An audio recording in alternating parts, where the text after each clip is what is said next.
Debat akan dimulai dalam 3, 2, 1. Sebelumnya saya ucapkan terima kasih kepada Dewan Juri yang terhormat telah memberikan saya kesempatan sebagai pembicara ke-1 untuk menyampaikan argumen saya tentang mosi. Dewan ini percaya bahwa stereotip atau pemikiran tentang boomer malas beradaptasi dan Gen Z rapuh mental lebih merugikan daripada bermanfaat.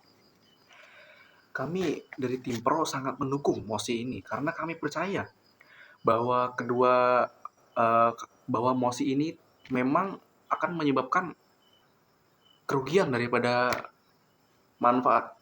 Ini bukan hanya sebuah opini, melainkan menjadi ciri khas yang sudah terbawa arus hingga sekarang, karena mereka saling mengejek. Jika kita lihat di realitanya sekarang tuh banyak dari kedua generasi yang saling menyindir. Contohnya, Gen Z yang menyindir boomer. Gimana caranya? Maksudnya seperti oke, boomer yang merujuk seperti mengejek bahwa mereka ketinggalan zaman gitu. Dan juga dari boomer mengejek Gen Z. Contohnya seperti mental tempe, dikit-dikit baperan. Ya. Padahal kedua generasi ini tuh tumbuh di dunia yang berbeda gitu. Boomer tumbuh di dunia yang ekonomi stabil, lebih sering tetap muka, sedangkan Gen Z dia cenderung lebih tumbuh di ekonomi yang lumayan stabil juga, namun teknologi yang sudah memadai dan juga lebih sering menggunakan media sosial dan juga ala-ala digital seperti itu. Dan juga di sini saya akan memberikan definisi dari mosi yang kita bahas. Di sini yang pertama ada stereotip. Jadi stereotip ini adalah pandangan dari suatu sumber yang tidak dijamin akurat atau tidak tinggi gitu ke tingkat akuratnya, atau bisa dibilang mungkin hoax. Mungkin kalau saya salah bisa dikoreksi. Lalu boomernya adalah generasi kelahiran 1946 sampai 1964.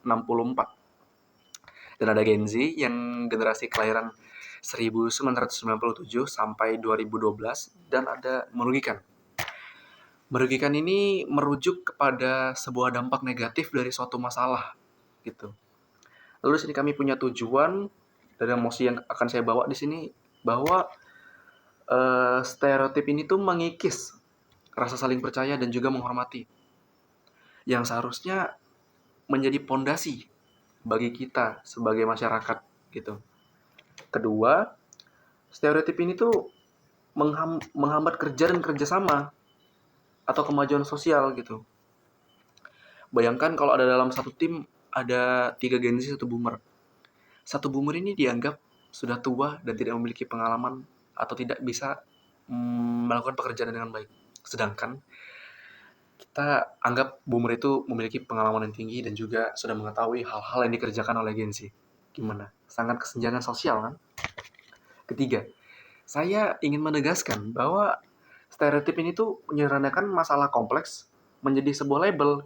Maksudnya seperti tanpa melihat faktor-faktor besar seperti ekonomi, budaya, dan lingkungan kerja. Intinya, stereotip ini bukan solusi, melainkan hanya menambah masalah.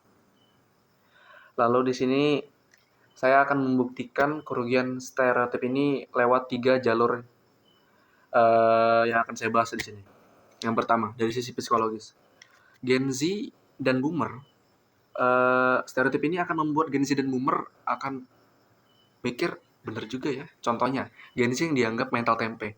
Mereka lama-lama mikir, oh kayaknya memang bener deh, kayaknya aku memang gak bisa seperti ini. Aku kayaknya takut deh ambil tantangan. Dan boomer yang menganggap mereka sudah ketinggalan zaman untuk mengikuti teknologi.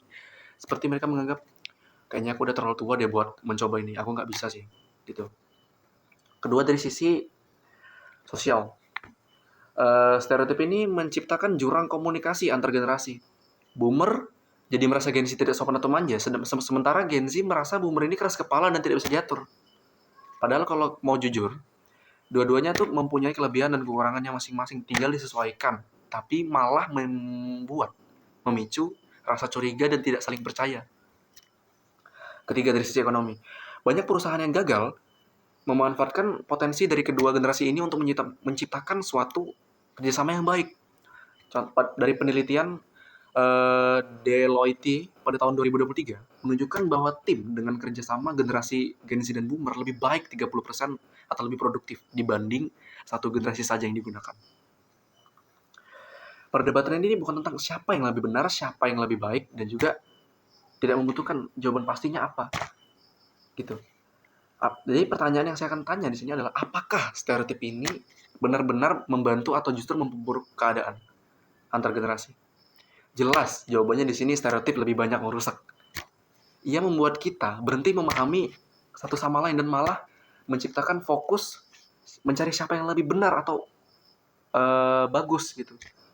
Ia membuat kita berhenti memahami satu sama lain.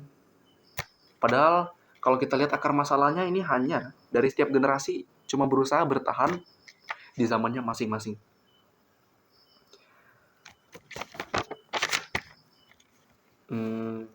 Sebagai pihak pro, beban pembuktian kami adalah menunjukkan bahwa stereotip ini membawa dampak negatif yang nyata gitu, baik dari sisi psikologis dan juga ekonomi dan sosial. Kedua, manfaat yang mungkin diklaim seperti mendorong adaptasi, membangun kesadaran diri tidak sebanding dengan kerusakan yang ditimbulkan. Pihak kontra mungkin menyanggah, akan bilang bahwa stereotip ini bisa menjadi pemicu perubahan, tapi kami tegaskan, perubahan yang didorong oleh ejekan bukan empati hanya akan menimbul kericuhan dan memperah keadaan, bukan mendorong kemajuan. Lalu kita lihat saja contohnya nih, ada banyak pekerja yang dipecat atau tidak direkrut lagi karena sudah dianggap tidak bisa menyesuaikan dengan teknologi. Padahal mereka bisa membawa pengalaman manajerial yang lebih luar biasa. Sebaliknya, banyak anak muda atau Gen Z yang tidak dipercaya untuk memimpin suatu kelompok. Padahal anak Gen Z itu memiliki potensi. Dan di media sosial, kita lihat setiap hari bagaimana generasi ini saling mengejek, saling menertawakan, dan juga saling mencari siapa yang lebih baik. Jelas stereotip ini tidak membentuk siapapun. Karena itu kami dengan tegas mengatakan stereotip tentang mosi ini lebih banyak merugikannya daripada bermanfaatnya. Mungkin itu saja dari saya. Terima kasih.